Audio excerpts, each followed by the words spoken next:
Today's episode of the Counselling Tutor Podcast is sponsored by Web Healer. You're a counsellor in private practice and you need a website, or you've got an existing website which you need help with. Web Healer are offering Counselling Tutor Podcast listeners, that's you, £100 off the cost of a website design and build. Now, Web Healer specialise in websites for counsellors and psychotherapists. It's what they do. And the Web Healer team provide a completely non-technical, done-for-you solution, leaving you to focus your time on your clients. Operating for 20 years, Web Healer are a trusted resource amongst counsellors when it comes to getting your practice online. So get the package details and claim your £100 off coupon for your new website by going to counsellingtutor.com/website. That's counsellingtutor.com/website. Welcome to the Counselling Tutor Podcast, the must-listen-to podcast for counsellors, psychotherapists, and counselling students. Here are your hosts, Rory Oakes and Ken Kelly. Hi, I'm Rory, and with me, as always, is Ken. How are you doing? I am exceptionally well. Thanks for asking, Rory. Rory and I are delighted that you've joined us for episode 287 of the Counselling Tutor Podcast. 3 items on today's menu, starting off with ethical, sustainable practice, where we're going to be delving into the world of adoption, counselling for adoption. There has been, this is breaking news, dun, dun, dun, dun, dun. There has been an update to legislation late December 2023. We're going to be telling you what that is all about.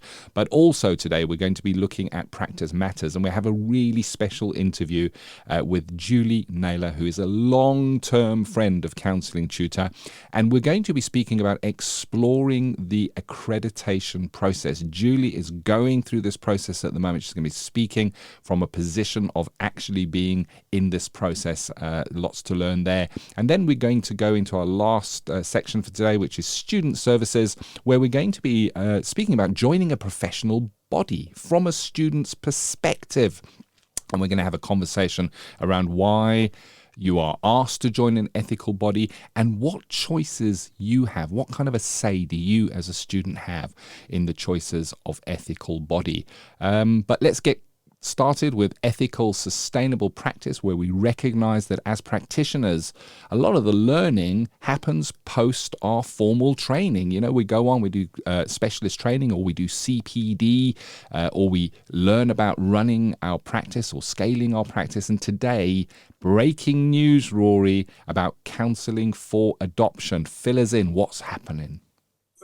Yeah, so just before everybody went off on their festive break or the holiday season, Christmas as it's sometimes known, there was an announcement by the BACP to say that there'd been a change to the 2010 legislation regarding working with clients who come for adoption issues. So let me frame this in context. The first thing is what I'm going to be speaking about today is for England. Yeah, if you're in Wales, if you're listening in Wales, or you're listening in Northern Ireland or in Scotland, I will speak to that as I go through this kind of information that we're sharing.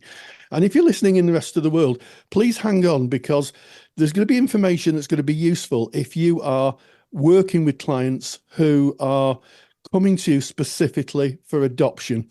So with that said, let's just go back to 2010. And in 2010, there was an amendment to the Children's Act of 2002. And basically, that amendment said that legally, if you were a counsellor in England and a client came to you and wanted to speak about adoption, specifically about being adopted, the feelings they had about being adopted, then you had to be registered with Ofsted. Now, Ofsted are usually known as the educational kind of quality check. People be going to schools and that type of thing to make sure that the teaching's up to standard and the school or colleges are up to standard. But that was the law in 2010. And if you wanted to work specifically with that cohort of clients, the usual path would be to go to an agency such as Bernardo's, do some training, become registered and work through the agency. And if you want to know a little bit more about that, if you go to Counselling Tutor, the website, go to our podcast tab and look for episode 247. I interviewed Samantha Shield, who was a Ofsted registered adoption therapist. And she tells you all about what you have to do to become registered with Ofsted. So moving forward into the present day, the law has actually changed. There's been an amendment to the law. And I'm going to read out what the BACP said in their press release, because the BAC put this out. And they said, we are absolutely thrilled to hear that the government has removed the Ofsted registration requirement for adult adoptees, birth mothers, and adoptive parents. We've no doubt this change in legislation will significantly increase access to therapy and help more people at a time when they need it most. Now, why this is quite a big thing is because up until the change of legislation, people who wanted to speak to therapists about specifically about adoption issues had to go through a very small cohort of people who were trained. It really reduced choice. Now, by the look of it, those people are able now to access any therapist. But there is a bit of a caveat to this. If you want to counsel for adoption, and I'm talking about specific adoption issues, someone comes to you and they've given a child up for adoption, someone who comes and they want to speak about their experience of being adopted, maybe adoptive parents who want to speak about adoption issues, then you would have had a very small cohort. Now you've got quite a huge cohort of therapists to work with. If you're over 18, if you're working with children, you still have to be registered. But if anybody over 18 can really choose their own therapist now, that's what the guidance is saying in England. However, the caveats are that really, if you're working with adoption issues, you should be trained in trauma, early trauma, developmental trauma, attachment. You should have a really good understanding of the adoption mechanism, how children are adopted, how that works. Because, and I don't want to labour the point here, but adoption can be quite a traumatic process for the mother, the mother or the parents who give up the child themselves, and of course those people who are offering adoption services. So you really do need specific training.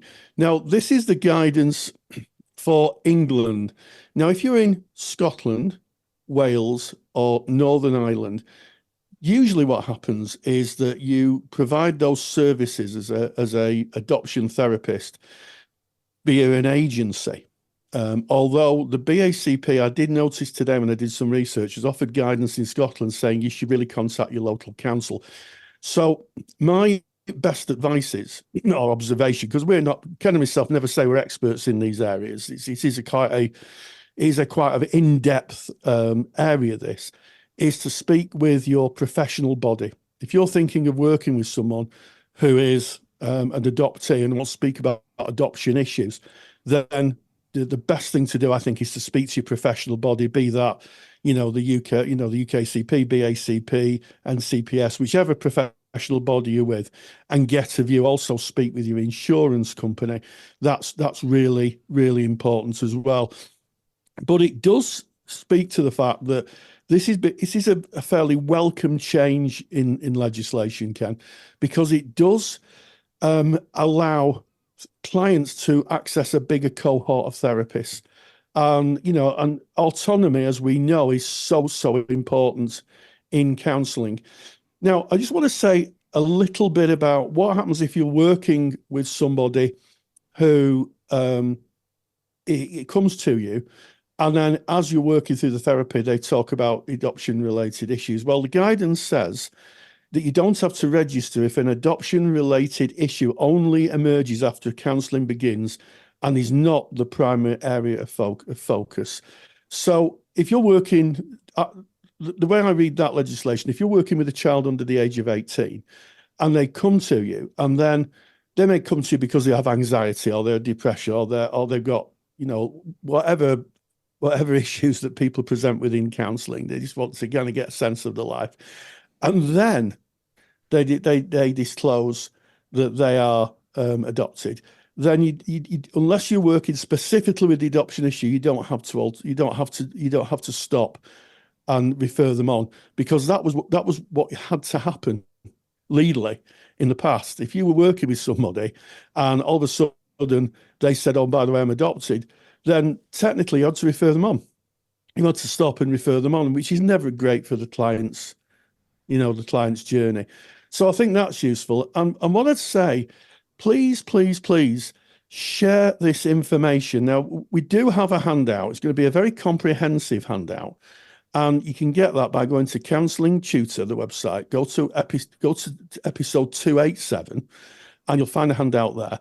Download it, and it's full of information. Please share that handout widely. Please point people to this podcast, because it's a significant change in the law. And you know what, Ken? I bet that there's very few therapists who even knew about the 2010 legislation, or even supervisors. The amounts of people I speak to on a daily basis, when it comes up, they go, "I never knew that. I never knew that." It is really a bit of hidden legislation, Ken. It is, and it was certainly outside of my awareness until we started looking at it in Counselling Tutor, until we had our guest that we brought in episode 247. Use your podcast app and go and listen to that app, because it's really covered in a lot of detail by Samantha and Rory. The handout is very useful. Rory's told you where you get that. Counselling Tutor website, podcast tab, episode 287. The show notes are there. You can download it. The big takeaways for me is that, that ignorance is not an excuse when it comes to the law. Legislation is the law. It's part of our professional requirement that we keep up to date with the law. We're asked to, in our ethical frameworks, we're asked to. So we need to kind of know about this stuff. I think it's reassuring that maybe on session 4 or 5, if a client does now bring up the topic of adoption, when you're deep in the meat of the session with this person and it wasn't their primary presenting issue. In other words, what I mean by that is they didn't come to you and say, "I want to come and speak to you because I want to speak about my adoption," or an adoption that we've adopted, or anything adoption related. It comes out later in the session. It's relieving to me that you can continue to work with that client and that there isn't a need to refer on. I think that the widening of that gate is encouraging. It certainly stands outside of my wheelhouse, as it were. So I would recommend that you get Rory's handout on that. Look through it, and again, as Rory has said, share that with your colleagues, because it's such an important topic and we need to have an understanding of what's happening in our sector. And if you're outside of the UK, Rory, what do you do? Well, I think if you're outside of the UK, you might want to look at the professional protocols in the area that you're in. But I think the big takeaway for me is that if you're going to work with adoption-related issues, then in my view, and I'm really clear about this, you're going to need to know about child development, developmental trauma. You're going to have an understanding of the process of adoption, how it works, what the legal mechanisms are. You're going to have an understanding of attachment. And I also think that you probably need to be a bit introspective as well, because this work can be very, very difficult. Working with someone who's been adopted, not all the time, can be very difficult. It may even speak to yourself and your own history. So I think you need to be fairly I don't know, I'd say introspective and be able to understand how that process may impact on you. But as I say, my takeaways is if you are working with people who have been adopted, definitely get the training. There are specific training courses you can go on, but certainly an understanding of developmental trauma is just absolutely essential, Ken. It is. And you mentioned supervision during kind of as you were outlining this, and if you're a supervisor and you listen, regular listener to the Counselling Tutor Podcast, thank you for that. We hope that we will inform you in service of your supervisees, and if your supervisee should mention adoption or a client that came for adoption, you now have this information to be able to help and guide them. But I also wanted to expand on that, and if you look to your ethical frameworks, it suggests that a practitioner should seek supervision from a supervisor who is trained in the modality and the way of working, and perhaps if you are a practitioner, you are working with adoption, that you are in the right you have the right support around you. You should be working with a supervisor who understands this as well and who can help and guide you. The supervision process is about shedding light, and we're not there to educate our supervisors. It's the supervisors who are there to kind of help us and our clients along the way. So I think that is an important recognition here, that if you are a supervisor, there maybe is an extra area of development and learning and a course that you can support that very specialist niche of practitioners who do work with adoption, because there are adoption support agencies out there, and they're going to need practitioners, and they're going to need supervisors as well. It's also useful, I think, Ken, to have this on your intake form. So when you do your intake with clients and you're asking specific questions, have that question, is there any areas of adoption you want to speak about? Because that then opens another conversation about what they might want to explore. Certainly if it's a child client, definitely, because remember, you still have to be registered in England if you're working with anyone under 18. So if you're a child therapist, have a look at your intake form, make sure that question is on your intake form, so that you can, if necessary, refer at the point of contact, rather than make any referral when you're well into the therapy session. I think that's really important. Yeah, thank you, Rory. And I think one final thought as we kind of go out of this topic is, if you are a practitioner working with adoption and you've had specialist training, or you're going on that specialist training to work within that niche, it's worth speaking to your insurer as well, because there is legislation around working with counselling adoption. Let your insurer know, so there's no surprises with them. It's ethical body, supervisor, insurer. Make sure that you have those ticked off. And of course, disclaimer, as Rory said at the beginning, we're not the experts on this. We're really not. We do the research, the information that is provided on this podcast and in the handout is gathered from government guidance and discussions with practitioners who are practicing registered and trained adoption therapists, and it should be treated as general information. We're not advising you, we're not guiding you, but we are raising this topic, and we hope that you will find it interesting. Go and get that handout, counsellingtutor.com, podcast tab. Today's episode 287. Go and download it. It's really worth having on file. And that kind of brings us to the end of ethical sustainable practice, and we move out of that today and right into practice matters. Julie Naylor spoke with Rory about exploring the accreditation process. Yes, indeed. And this has been driven by a huge amount of discussion in our Facebook group about becoming accredited and what one needs to do to become an accredited therapist, certainly here in the UK. I spoke with Julie Naylor, who is going through the accreditation process. And just a quick reminder, I nearly forgot to mention it. If you want to join our Facebook group, go to Facebook, type in Counselling Tutor, and you'll find us, and you can see lots of conversations going on. And I caught up with Julie Naylor, and this is what she had to say about her journey into accreditation. Practice Matters is proudly sponsored by the Counsellor CPD Library. To access top quality, relevant continuing professional development for your practice that you can do at a time that suits you and all for less than the price of a cup of coffee, visit counsellingtutor.com. In episode 279 of the podcast, we talked about accreditation, certainly in the aspects of the new Scope Ed framework that's coming out, that counsellors and psychotherapists seem to have been asked to work to. So it's my great pleasure to actually interview someone who's going through the accreditation process. A bit of a spoiler here, the person I'm interviewing is a mate of mine. We've known each other for a very, very long time. And it's my great pleasure to welcome Julie Naylor from Julie Naylor Counselling. So Julie, it's lovely to see you. Hello, Rory. Lovely to see you too, as always. So, the only reason I'm laughing is that Julie's gurning on me in the video feed. So, so on a serious note, Julie, you just tell us a little bit about your training journey to get to where you are today. Okay, yeah, sure. So I started counselling training.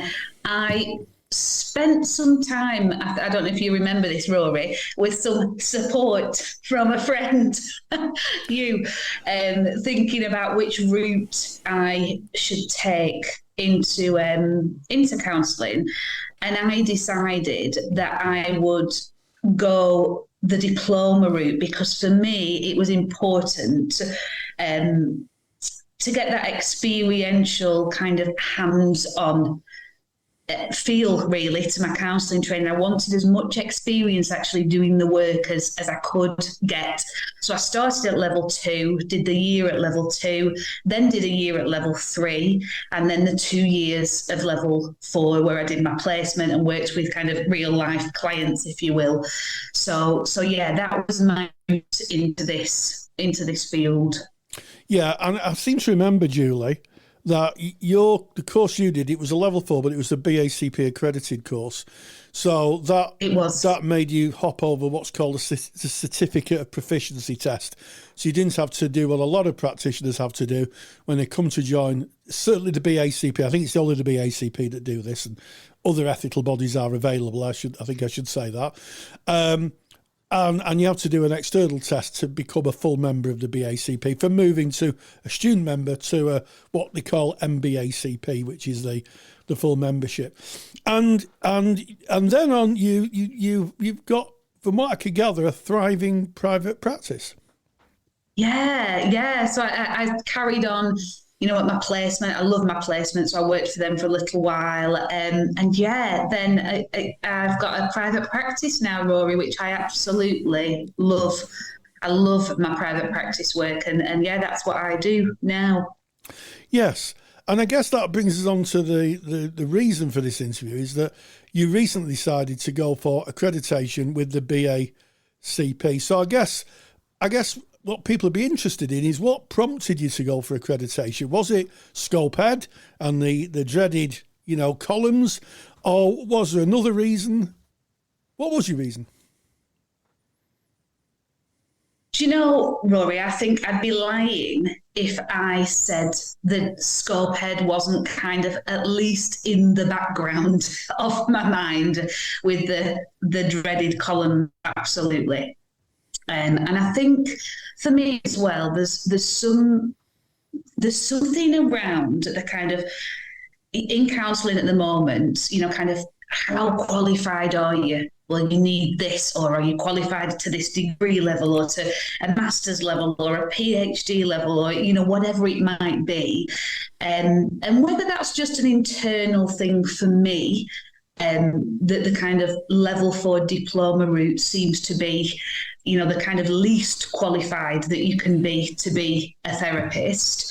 I do a lot of CPD. I'm always doing it. I love it. And I've done a lot of courses. But yeah, there was something around that for me, that prompted me to go for accreditation, along with the columns,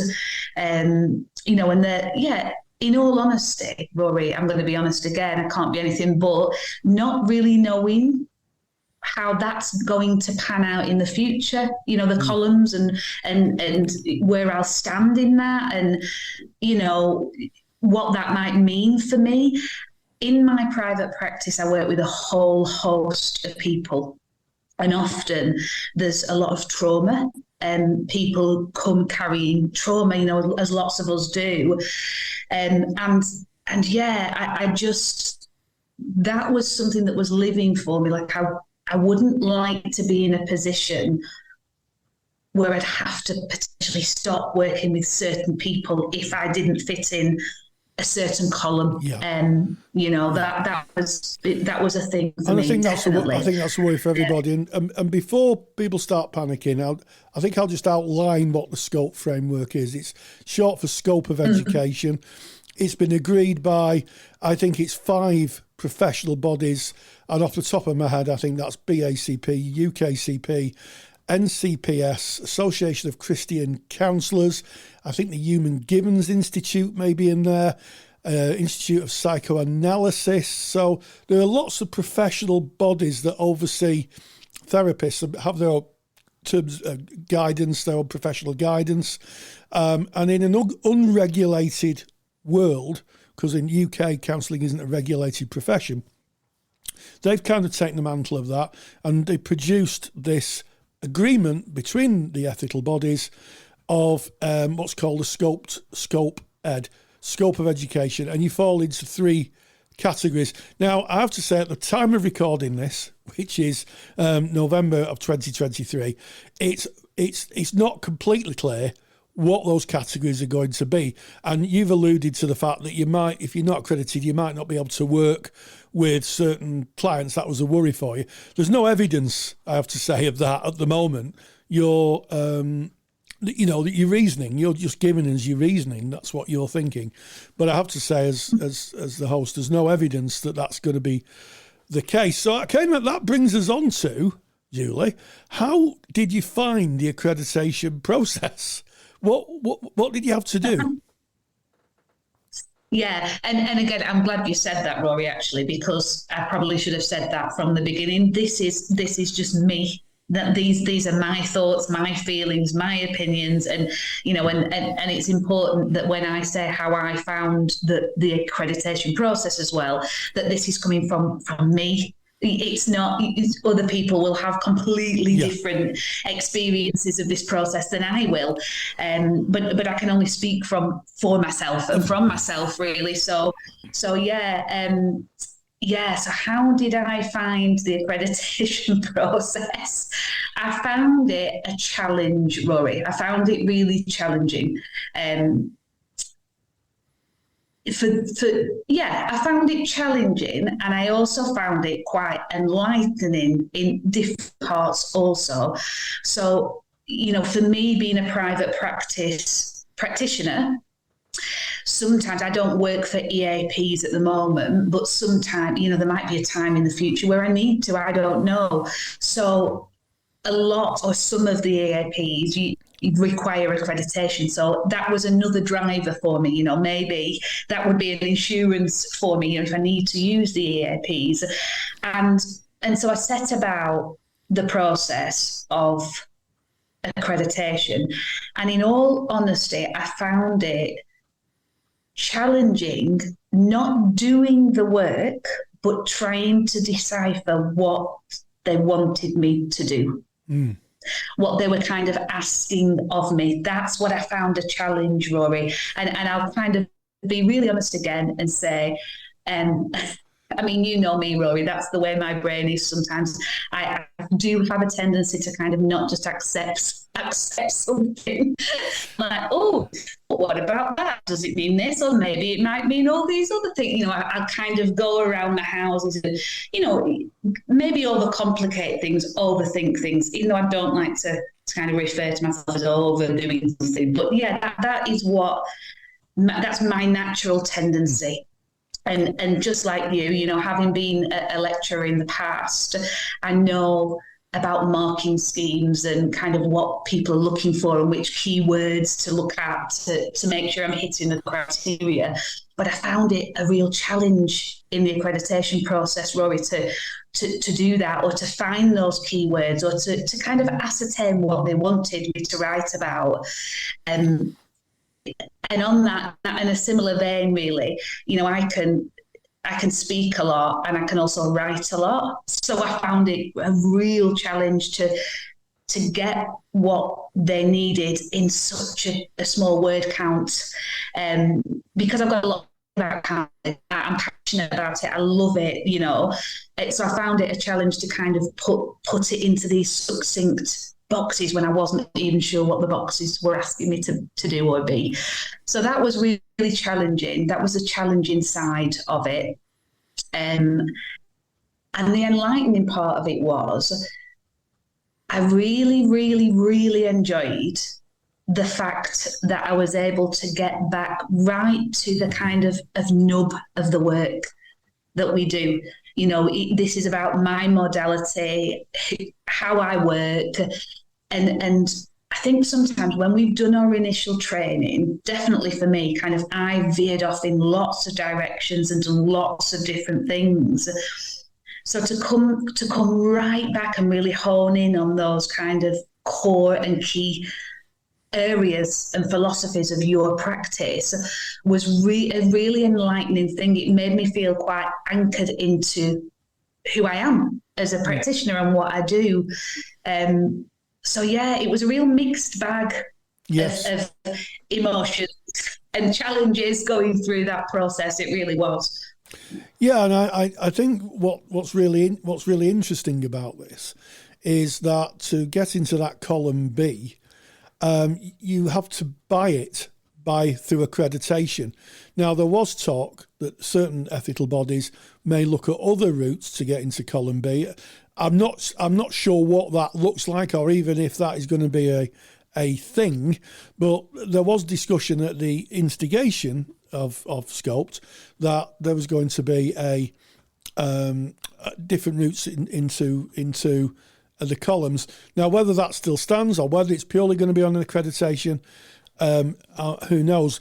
And I also hear that one of the things that you seem to have realised, it got you back to the fundamentals of your practice. It took you right back to the fundamentals and asked you real kind of key questions about how you work within that modality. Yeah.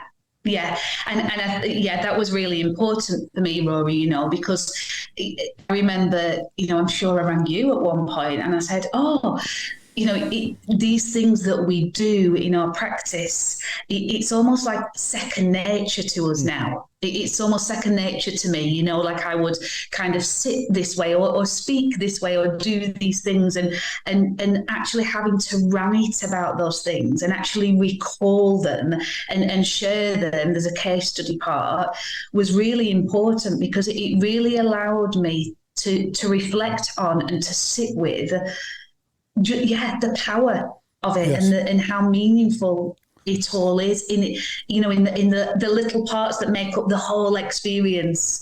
So I'm being really honest there, saying I did really enjoy that part of the process, Rory, that I'd kind of not forgotten about because I do it all the time, but I'd not really shone a light on it. In any detail for a while. So that was really nice. That was a nice thing.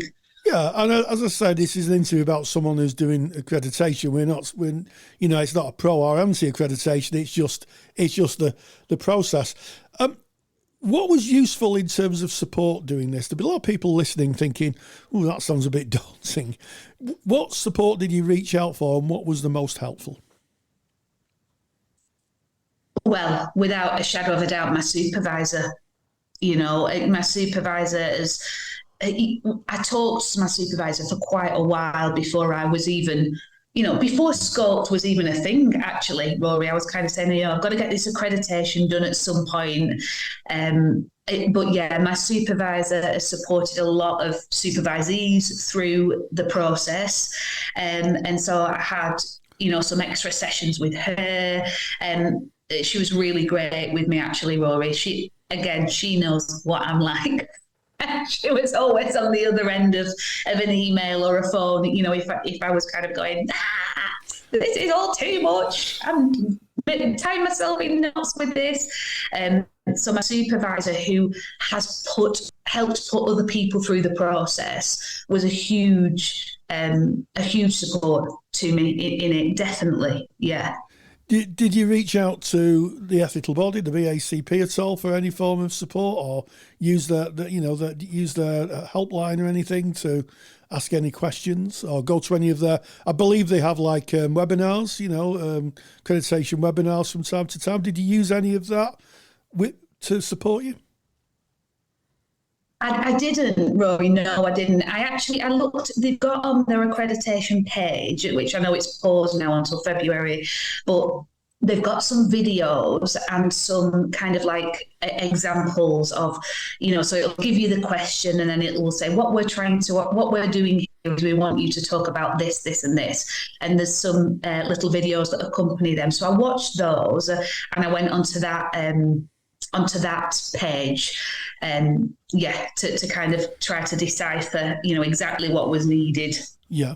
And I think, to be fair, we're talking about one ethical body. Different ethical bodies have different ways of accreditation. I think they're all pretty much a submitted portfolio of work. And I guess finally the question, do you think the process of becoming accredited has made you a better therapist? And do you think your clients are looking or are interested if you are accredited or not? In all honesty, Rory, no. And no. In short, but there's never a short answer here with me, is that do I think it's made me a better therapist? No, I don't think it's made me a better therapist. Do I think it gave me a reflective period of time where I could kind of reconnect with the fundamentals, which was nice for me? Yes. Do I think clients would care? In short, honestly, Rory, the answer is just a no. Yeah. The answer is just a no. When I see private practice clients, I will, as part of my kind of, not assessment, but my initial call, I'll kind of say, oh, how did you hear about me? Or what made you choose me? And it's never been anything to do with the qualifications that I have or don't have, or, I don't think it's ever been that in the whole time that I've been doing this now. So yeah, that's my honest answer. Yeah, I think it's really interesting, because when we do any work, it's always about the impact on clients and the helping better the outcomes for clients. So I think that's an interesting reflection. And of course, should you be successful, you'll sit in the column B, and I will sit next to you in column A, because I've been qualified for just short of 20 years, and I've never done my accreditation, and I understand your principle for doing it. That's brilliant. And I guess it comes down to everybody has a view. Everybody has a view. And some people feel they should do it, and some other people feel they couldn't. I guess what the crux of the matter is if work and employment will depend on it. And I think that will be, probably the driver eventually for if people want to become accredited. But Julie, it's always a pleasure talking to you. It's a little bit more formal on the podcast. We usually have a good natter on the phone. But Julie Naylor, thank you for joining us. Big thank you to Julie Naylor. Big thank you to you, Rory, for holding the important discussions. And hopefully that was of service to you if you're considering accreditation, going through that process, or if you're post-accreditation. Does that match with how it is for you? That's one person's journey and a discussion. But how was it for you? And maybe go to that Facebook page, Counselling Tutor Facebook page, and go and join in that discussion. We're now moving on to our student services. Student services is sponsored by Counselling Skills Academy. Have you ever wondered if you're using counselling skills effectively? Confidentiality means we rarely see skills used by others, so it's no wonder that so many students say they lack confidence in their counselling skills. That's why I built Counselling Skills Academy. Counselling Skills Academy is an online course that you can do at your own pace. It will give you the skills competence and confidence to know that you're using your skills most effectively. You will see real counselling skills used by a counsellor in real life sessions, covering everything from how risk is assessed right through to working towards an appropriate ending. Visit counsellingskillsacademy.com to learn more and to claim your Counselling Tutor discount. That's counsellingskillsacademy.com. Today in Student Services, we're going to be looking at joining a professional body, and this is from a student's perspective. We want to have that conversation around the why we need to join an ethical body and what kind of choice you might have as a student, Rory. Yeah, absolutely, Ken. And it's about this time of year. This podcast will be going out in the January of 2024, and it's about this time of year where tutors are now saying to their students, look, you're ready to go into practice. You've got your fitness to practice letter. You need to get your insurance, and you need to join a professional body or an ethical body. It is sometimes known as ethical bodies. And I think I want to make a point here. There isn't a hierarchy of ethical bodies.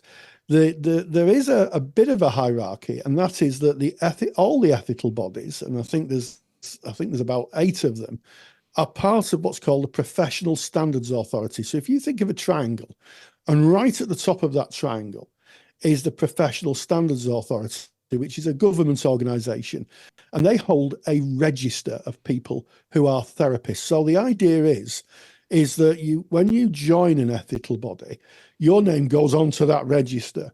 And then if you leave and join another ethical body, that ethical body then checks that register to make sure you've not been struck off from the ethical body you've left. And, up until that happened, there were people hopping off one ethical body because they've been banned and then joining another ethical body and practicing away. So the top of the pyramid is the Professional Standards Authority. So any ethical body you join should be registered with what's called a PSA, which then brings us to which body you should join. And I think I'm going to say a few words about why tutors ask students to join an ethical body, and that's to do with employability. If you go to get a job with an outside company, be it the NHS, be it a private provider of healthcare, they will ask you, are you a member of a professional body? Because it provides external accountability.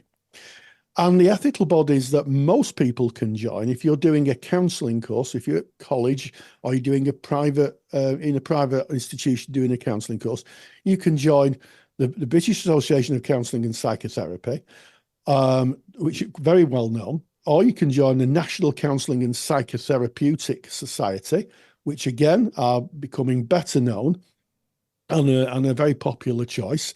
If you're doing a psychotherapy course, so in other words, you're doing maybe a 5 or 6 year training in psychotherapy, then usually the route is to join the UKCP, which is the United Kingdom Council for Psychotherapy. And they're also kind of side. I use that very thoughtfully. You could join the Association of Christian Counsellors, which is a specific ethical body for those who have a faith position and counsel as well.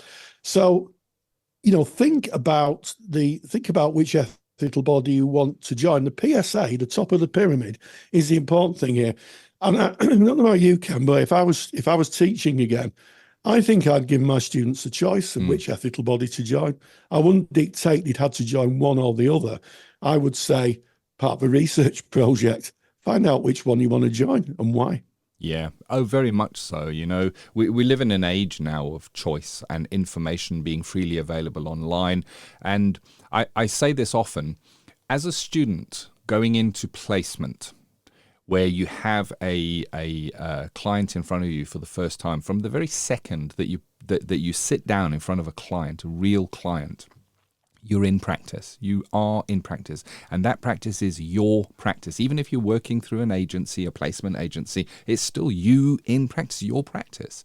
And your practice is about who you are and what is the right fit for you and the clients that you're going to serve. And part of that decision is who you are going to choose as your professional body, who you wish to align yourself with. You're going to pay a fee to be a member of a professional body, and some of the professional bodies will offer, most of the professional bodies will offer a discount for student memberships.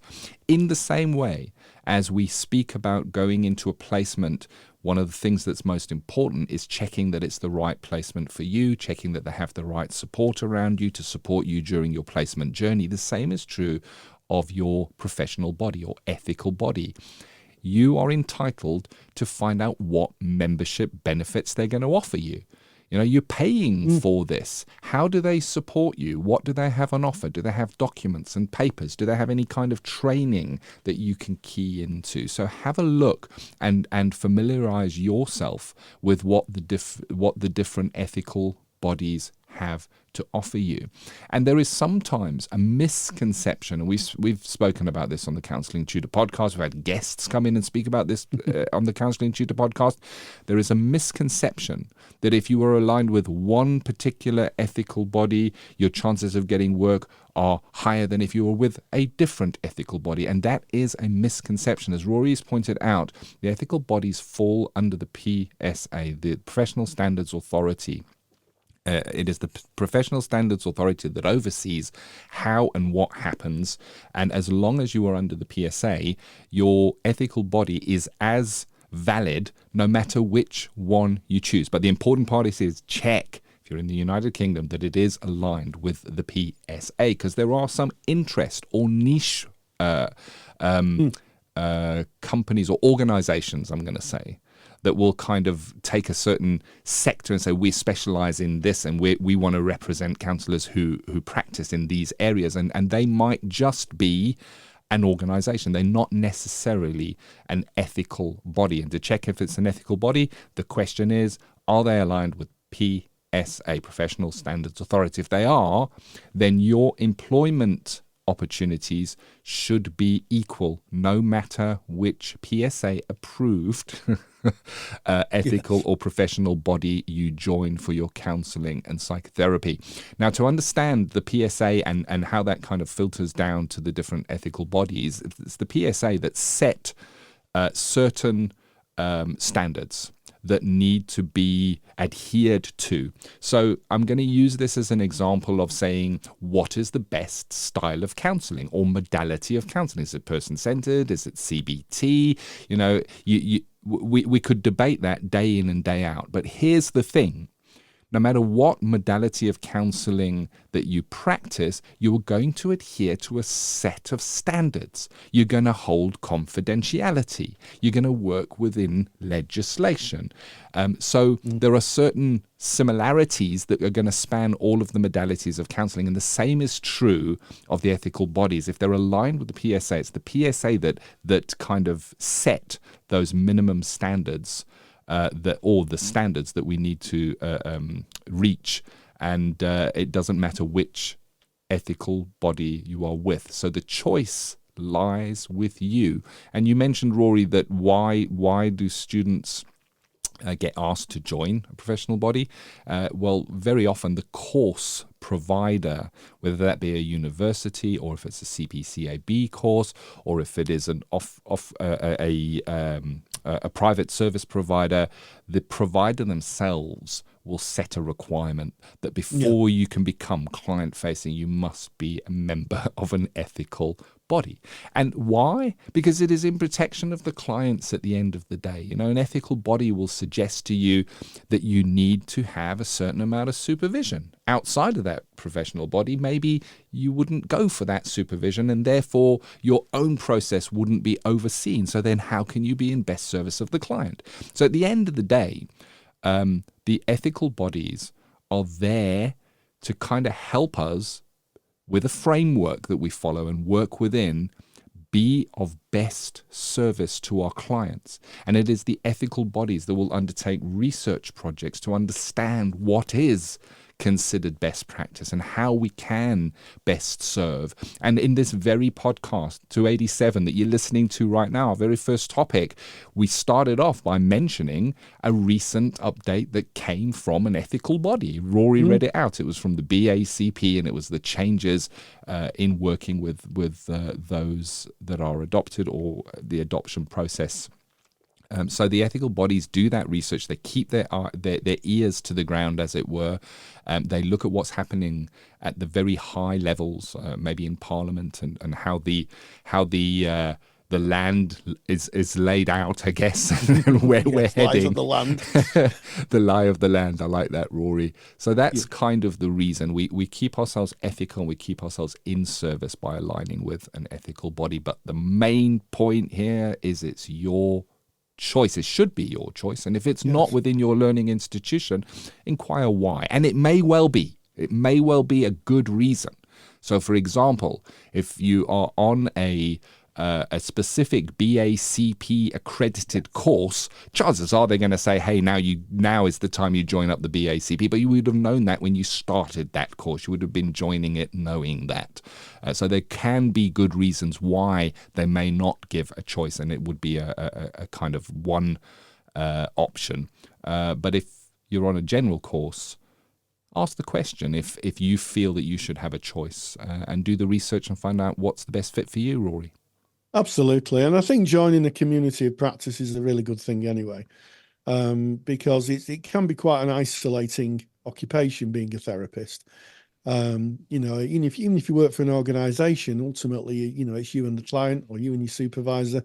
And joining the community of practice, where you can meet other people, you can see what the trends are in the world of counselling and psychotherapy. You can get yourself updated to the latest ethical protocols. I've spoken through the years to one or two therapists who said, well, I'm not a member of ethical body, but I use their ethical framework. And it's like, no, because, the ethical framework is there.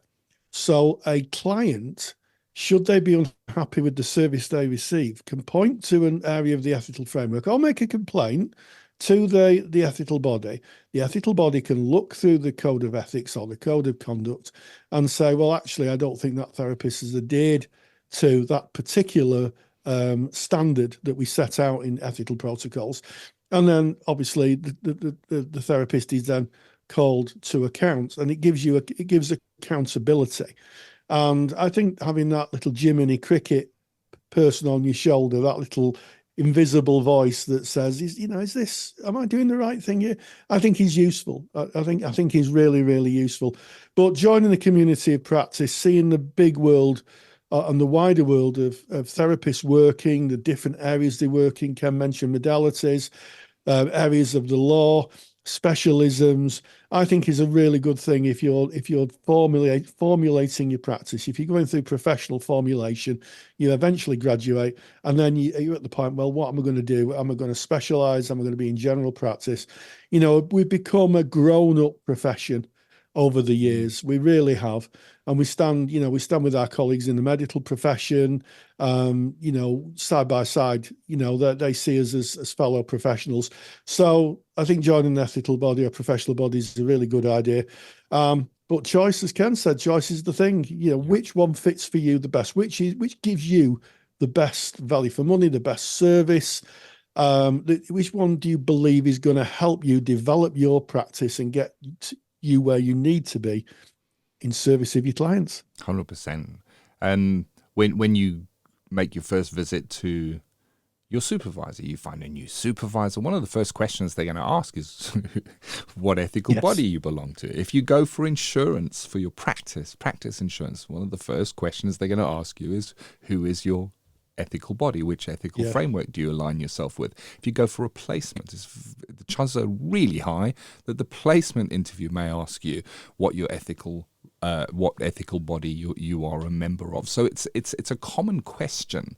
There are certain organizations and there are certain jobs that counsellors cannot do without being a member of an ethical body. And indeed, then within the ethical bodies, as Julie Naylor was speaking about in Practice Matters, the section just before this one on the Counselling Tutor podcast, there is room to move within your ethical body, room to grow within a structured process that is set in place by the ethical bodies to kind of reward your service, that how many years you've been counselling, and to kind of evidence that you kind of have been working and continue to work to best practices, you know. And there are certain employers that would look for an accredited person within an ethical body. So there is a lot of value there. And I think, you know, we have to look at the other side of this coin, Rory. We can't speak about this without mentioning that there are those that choose not to join an ethical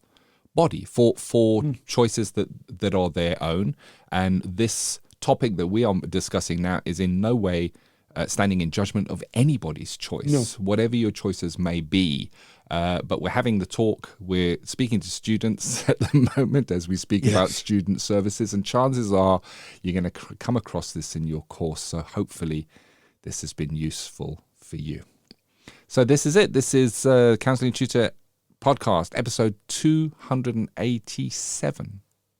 Yes, and we started with ethical, sustainable practice and the breaking news of a change of law in counselling for adoption. If you've heard this, make sure you share the podcast far and wide, and certainly share the handout with everyone you know in the therapy world.